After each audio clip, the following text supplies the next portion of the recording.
Cuando un cristiano menciona la Biblia delante de no creyentes, suelen surgir los siguientes comentarios.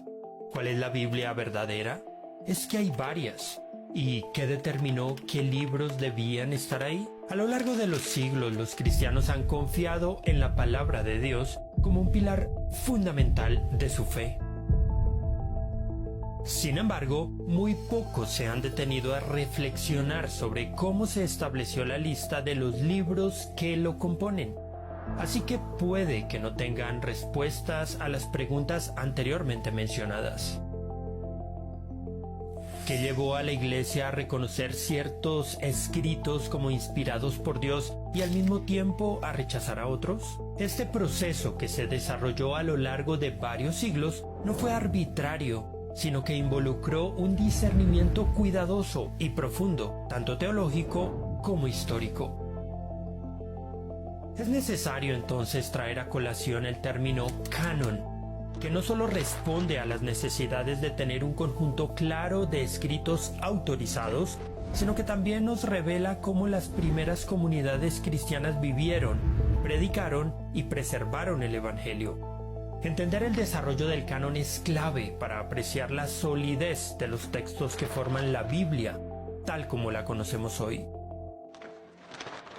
Si bien el Antiguo Testamento también tuvo su propio proceso de canonización, que es igual de fascinante y que espero podamos tratar en otro video, mi atención estará en cómo se estableció y consolidó la lista de los 27 libros del Nuevo Testamento. Para eso, responderemos varias preguntas fundamentales para nuestra fe. ¿Cómo se decidió qué libros debían formar parte del Nuevo Testamento? Si se eligieron estos, ¿se tuvieron que descartar otros? ¿Por qué fueron excluidos de la Biblia? ¿Qué criterio fue el más importante para aceptar un libro? ¿Qué significa la palabra canon? Quisiera empezar por definir la palabra canon. Pero antes es necesaria una breve introducción de cómo se compone la Biblia. Alguna vez escuché a un predicador hacer esta pregunta: ¿cuál es el versículo más leído de la Biblia? Inmediatamente pensé en Juan 3:16, Filipenses 4:13 o Josué 1:9. Pasajes que son casi himnos en nuestras cabezas y que solemos recitar con cierta entonación o énfasis. Sin embargo, la respuesta que dio me sorprendió, en especial por la razón que dijo. Se trata de Génesis 1:1 y se debe a que cuando alguien encuentra una Biblia por ahí, la abre y lee la primera página para tratar de descubrir de qué trata ese libro. Pero si este es el versículo más leído de la palabra de Dios, una conclusión lógica sería pensar que la página más vista es el índice. Es tan familiar para aquellos que crecimos viendo Biblias por todas partes.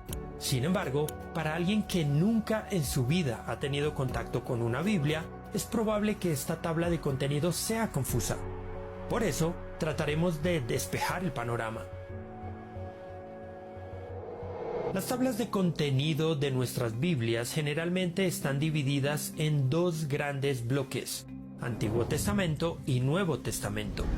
A su vez, estos dos bloques tienen sus propias divisiones. El Antiguo Testamento tiene 39 libros y se divide en 4 categorías principales: Pentateuco, libros históricos, libros poéticos, profetas mayores y profetas menores. El Nuevo Testamento contiene 27 libros y se divide en varios tipos: los Evangelios, Hechos de los Apóstoles, cartas paulinas, cartas generales y Apocalipsis. Ahora que tenemos claro cómo está compuesta la Biblia, hablemos del canon. El Partenón es el edificio más emblemático de la Grecia antigua. Erigirlo supuso que sus diseñadores y constructores siguieran al pie de la letra las normas arquitectónicas establecidas en la época. Los arquitectos ictinos y calícrates, bajo la supervisión del escultor Fidias, utilizaron algo que para entonces se llamaba el canon, que básicamente era una guía de proporción matemática y estética. Ellos querían estar seguros de que cada elemento del templo estuviera en perfecta armonía con los demás. Para esto, era fundamental usar los principios del canon de proporciones aplicados a las columnas dóricas, las cuales siguen una relación muy específica entre altura y diámetro. La palabra canon, entonces, se refería a estándares o principios que se podían aplicar en muchas áreas, como en la escultura, la música, las matemáticas e incluso la filosofía. En conclusión, en su sentido más original, el término se usaba en la lengua griega para establecer una regla, norma o estándar.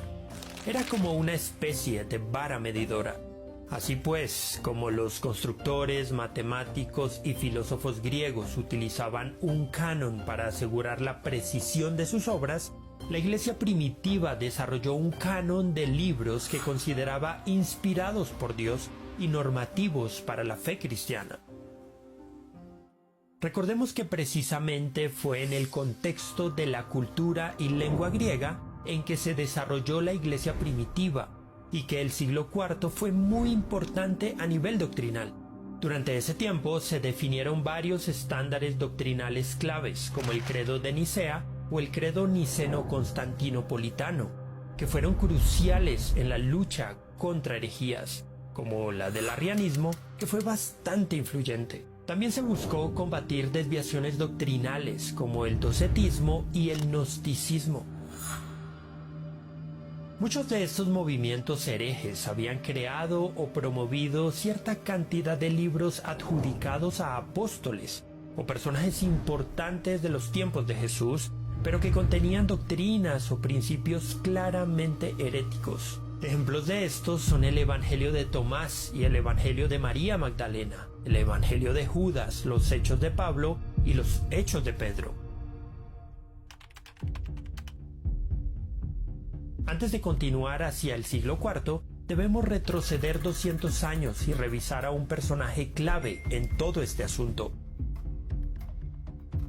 Aproximadamente en el año 140 después de Cristo, un hombre llamado Marción hizo lo que podríamos considerar el primer intento de crear una colección de libros que fueran considerados como escritura divinamente inspirada. Su problema era su postura poco ortodoxa. Básicamente, Marción creía que el Dios del Antiguo Testamento era un ser menor, cruel y legalista, completamente distinto al del Nuevo Testamento, quien según él fue revelado por Jesús como un Dios de amor y compasión. Esta visión lo llevó a rechazar completamente el Antiguo Testamento y a seleccionar solo aquellos textos de lo que hoy es el Nuevo Testamento que él consideraba consistentes con su teología. Creó una lista de sus libros aceptados con una versión editada del Evangelio de Lucas y las cartas de Pablo, a quien consideraba como el único apóstol verdadero. Pensemos ahora en una pequeña iglesia cristiana del siglo IV que debía cuidarse de la cruda persecución del Imperio Romano.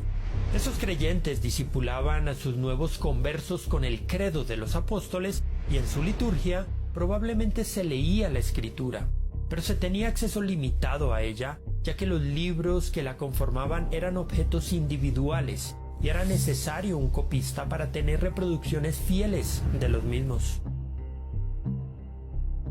Pero el fin de la persecución llegó. El mayor problema de la iglesia ya no eran los arrestos y el asesinato de creyentes.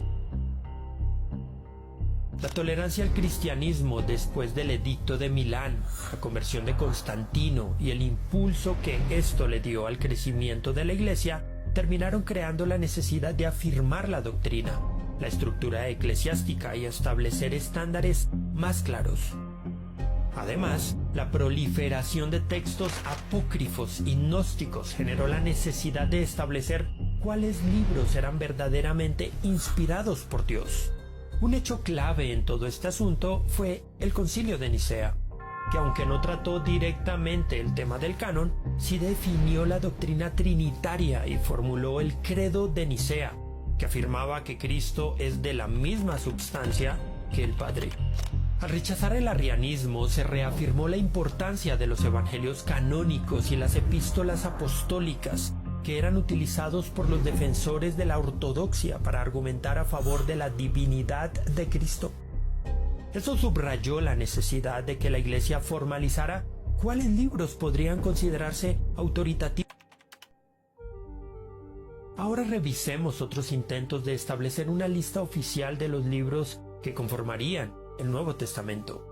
Aparte de la creada por Marción en el siglo II, hubo muchos intentos y se podría decir que avances en cuanto a determinar una lista oficial del Nuevo Testamento antes del siglo IV.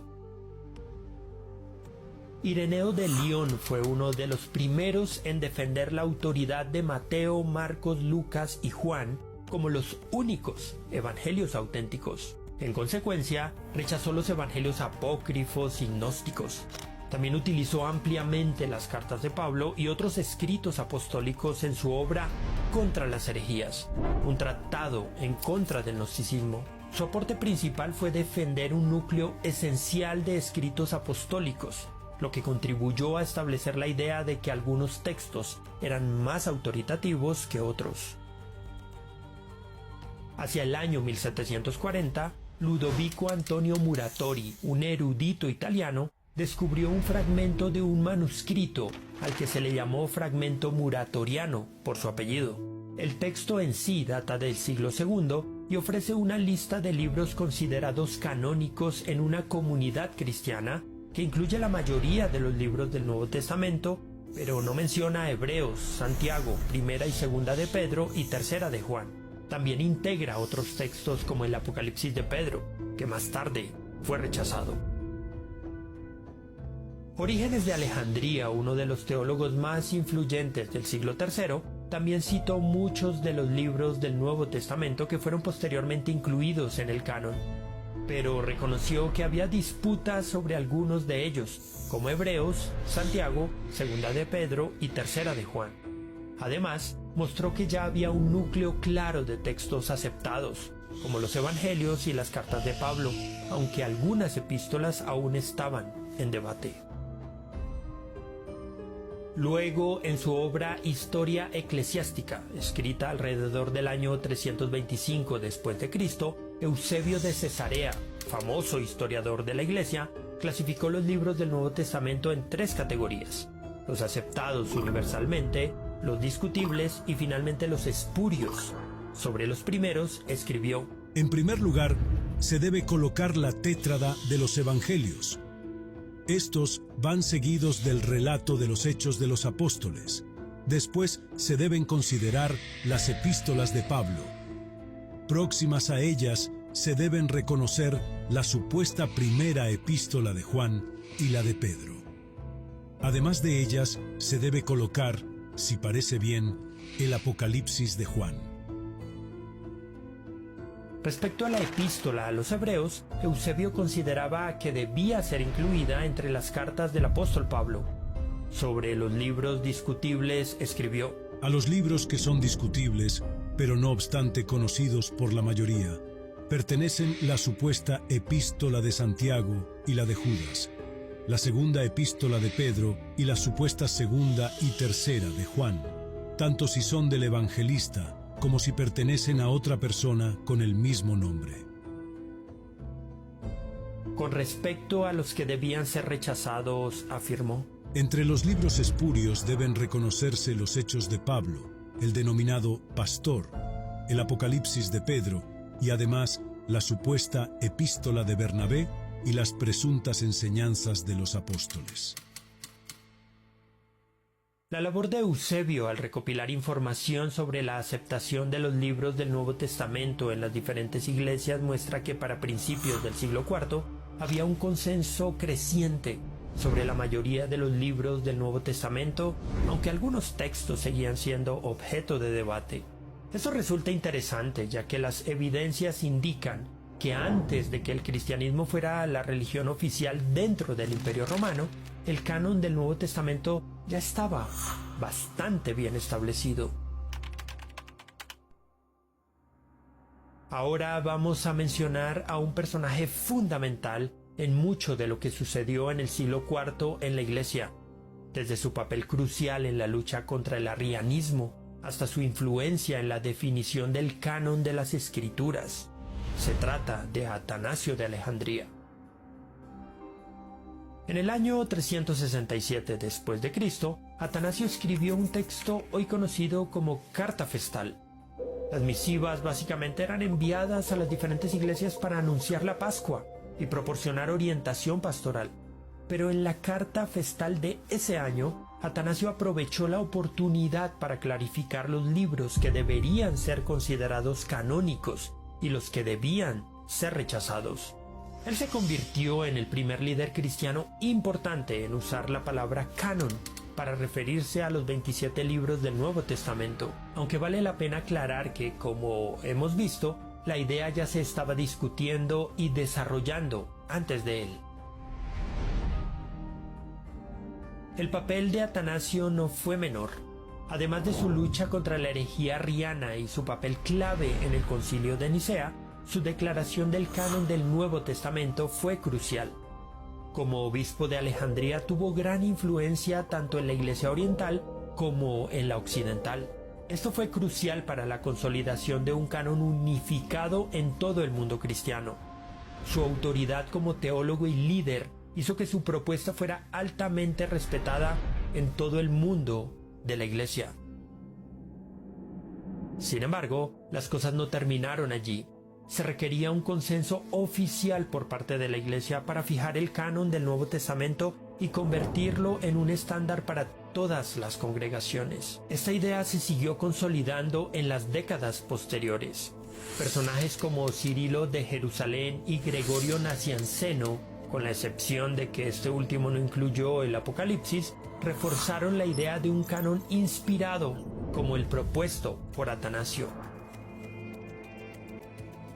Otro hecho que reforzó la idea del canon del Nuevo Testamento fue el trabajo de traducción de la escritura del hebreo y el griego al latín, realizado por Jerónimo, más conocido como la Vulgata Latina. Aunque él mismo tenía reservas sobre ciertos libros como Hebreos y Apocalipsis, su trabajo de traducción influyó enormemente en el proceso de consolidación del canon y ayudó a estandarizar el canon en el mundo de habla latina. Pero hay un personaje más que debo citar para redondear el aspecto histórico de la formación del canon del Nuevo Testamento. Se trata de Agustín de Hipona, uno de los teólogos más influyentes de su tiempo y de la historia de la Iglesia. En sus obras como De Doctrina Cristiana, escrita entre los años 397 y 426 después de Cristo, dejó claro su punto de vista sobre la importancia de un canon claro y cerrado de escrituras para la enseñanza y la formación de los cristianos. Respecto a la lista de los libros del Nuevo Testamento, dijo lo siguiente: La del Nuevo Testamento está contenida en los siguientes: 4 libros del Evangelio, según Mateo, según Marcos, según Lucas, según Juan; 14 epístolas del apóstol Pablo, 1 a los romanos, 2 a los corintios, 1 a los gálatas, 1 a los efesios, 1 a los filipenses, 2 a los tesalonicenses, 1 a los colosenses, 2 a Timoteo, 1 a Tito, a Filemón y a los hebreos, 2 de Pedro, 3 de Juan, 1 de Judas y 1 de Santiago, un libro de los Hechos de los Apóstoles y otro del Apocalipsis de Juan. Estas ideas se habían consolidado en 2 eventos clave. El primero de ellos fue el Sínodo de Hipona del año 393 después de Cristo, presidido por el mismo Agustín. En él se ratificaron formalmente los 27 libros del Nuevo Testamento, incluyendo los 4 evangelios, las cartas de Pablo, Hechos, las epístolas generales y Apocalipsis. Para dejar más claro el asunto, cerca de 4 años después se celebró el Concilio de Cartago en el año 397 después de Cristo, donde se dio continuidad a las decisiones tomadas en Hipona. En este concilio se ratificó nuevamente el canon del Nuevo Testamento, reafirmando la lista de los 27 libros. El Concilio de Cartago fue determinante porque consolidó la aceptación del canon en la Iglesia del norte de África.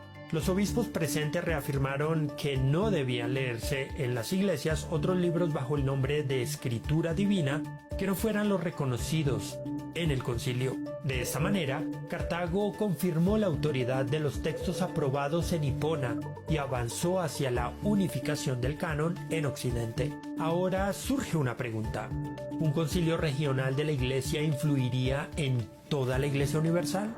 Aunque Hipona y Cartago se limitaban a la zona del norte de África, sus decisiones fueron muy influyentes en el desarrollo del canon en la Iglesia de habla latina. Los libros que allí se aprobaron finalmente se convirtieron en la norma para la Iglesia occidental. Esto se debió principalmente a que antes de estos dos sínodos, el canon del Nuevo Testamento ya estaba bastante consolidado con respecto a los 27 libros actuales. A esto se sumó la influencia de Agustín.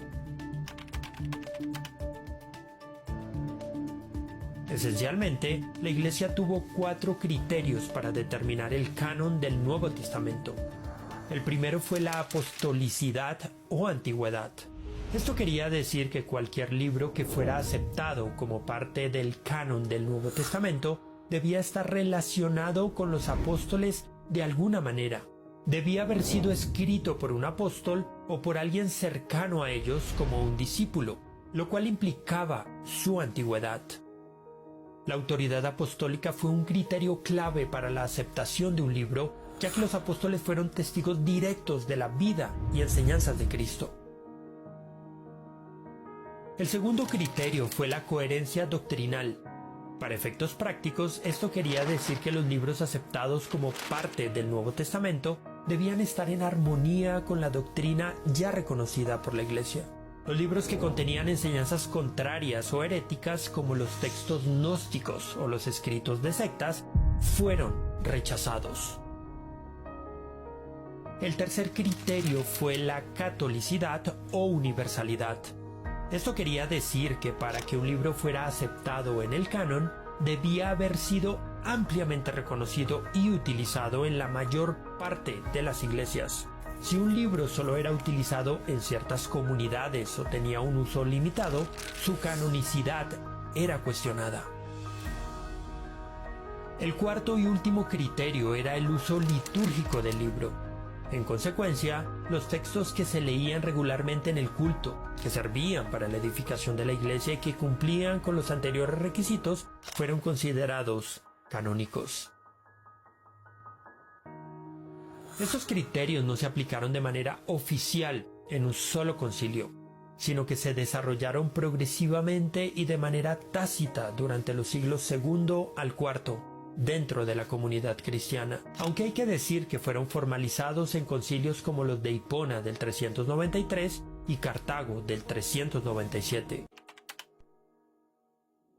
Es posible confiar en la forma en la que está trazado el legado de la Escritura, desde sus escritores originales hasta finales del siglo IV. El Nuevo Testamento tiene una cantidad excepcional de manuscritos antiguos en comparación con cualquier otro texto de la antigüedad.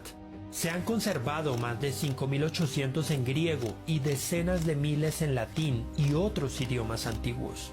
Algunos datan de apenas unas décadas después de los originales. Adicional a esto, del siglo II en adelante, los padres de la Iglesia citaron extensamente los libros del Nuevo Testamento en sus escritos. Figuras como Clemente de Roma, Ignacio de Antioquía, Policarpo y más tarde Ireneo y Tertuliano mencionaron extractos de casi todos los libros del Nuevo Testamento. Se ha calculado que si todos los manuscritos desaparecieran, se podría reconstruir prácticamente todo el Nuevo Testamento solo a partir de estas citas. A pesar de que los manuscritos del Nuevo Testamento se copiaron a lo largo de siglos y en distintas regiones del Imperio Romano, existe una uniformidad textual sorprendente entre las copias. Aunque existen variantes textuales menores como errores de copistas o diferencias de estilo, los estudiosos han demostrado que no afectan las doctrinas esenciales del cristianismo ni la narrativa central del Nuevo Testamento. Además, El hecho de que el cristianismo se expandiera tan rápidamente por todo el Imperio Romano a pesar de las persecuciones y la hostilidad hacia los cristianos es un fuerte testimonio de la convicción de los primeros creyentes en la veracidad de los textos que proclamaban. Los primeros cristianos preservaron y difundieron las escrituras del Nuevo Testamento a pesar de enfrentar mucha hostilidad. Por último, aunque pueda dar la sensación de ser un argumento circular o de no partir de la evidencia material, el canon del Nuevo Testamento debe entenderse como una obra divina y única que se autovalida. Su origen radica en Dios, no en decisiones humanas, como afirmó J.I. Packer. El canon es la forma en que la Iglesia reconoce las escrituras dadas por Dios. No las inventó ni las sancionó, las recibió. Aunque fue un proceso de reconocimiento gradual, no fue la Iglesia la que creó el canon. Este fue establecido por Dios mismo y la Iglesia solo lo reconoció, no lo inventó. Décadas después de la muerte de Cristo, reconoció la huella del Espíritu Santo en los textos que Dios mismo inspiró. Como dijo F. Bruce: una vez que se comprendió qué libros eran apostólicos y cuáles no, la Iglesia simplemente confirmó lo que ya era evidente. En medio de los conflictos, herejías, persecuciones y martirios, la verdad fue guardada por el Espíritu Santo y el Nuevo Testamento fue consolidado, no por decisiones humanas fortuitas, sino por voluntad divina. En palabras de Michael Kruger: el canon no es una lista de libros hecha por la Iglesia, sino que es un conjunto de escritos que la Iglesia reconoce como inspirados por Dios. Entonces, cada vez que vuelvas a abrir tu Biblia, tendrás en tus manos un testimonio vivo del fruto de la verdad escrita, fielmente preservada. Al meditar en las palabras del Nuevo Testamento, recuerda elevar tu corazón en gratitud al Señor y a la Iglesia, que en su servicio y entrega aseguraron que la palabra de Dios llegara a cada generación, transformando el mundo y orientándonos siempre hacia Cristo y el Evangelio. ¿Y tú? ¿Qué piensas? ¿Conocías la historia de la formación del canon del Nuevo Testamento? ¿De qué forma el hecho de que la Biblia fue preservada bajo persecución y herejías refuerza tu confianza en que Dios sigue protegiendo su palabra en medio de los desafíos actuales?